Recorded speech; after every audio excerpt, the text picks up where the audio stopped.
Zdravo v novem Večerovem podcastu Gremo na kafe. Jaz sem Miha Dajčman, novinar Večera, z mano pa v kavarni Astoria Mojca Antolinc iz judo kluba Železničar, profesorica, magistrica pedagogike, diplomirana sociologinja, predvsem pa med številnimi Mariborčankami in Mariborčani poznana kot trenerka juda. Mojca, zdravo. Zdravo. Kolikor jaz poznam judo, je to res ena plemenita borba.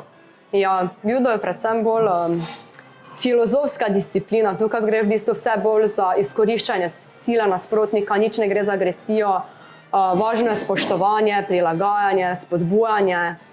Pa tekmovalnost, ki je v bistvu zdrava, ne gre za neko agresijo, zlobo. Tako da so bolj tiste vrednote, ki jih judo uči, pa so pomembne pač za človeka. No. Judo se ukvarjate in trenirate tudi ljudi posebej s posebnimi potrebami. Mogoče predstavite, kakšna je razlika med treniranjem juda za te osebe in za vse ostale? Se v bistvu vsak je po svoje malo poseben, tako da v bistvu mi znotraj kluba vsakemu malo prilagodiš vadbam. To so pač res osebe, ki imajo bolj ali manj zaostanek v duševnem razvoju, fizičen handicap, ne vem, so na vozičkih, ne morejo uporabljati rok, ne morejo uporabljati nog.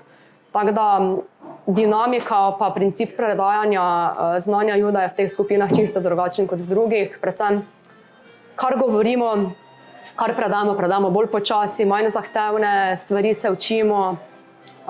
Tudi način podajanja, ne vem, bolj kratki stavki, jedrnati stavki. Ko se učimo za teorijo, imam jaz posebej za njih, ne vem, pripravljene slikice, ker nekateri sploh ne znajo govoriti.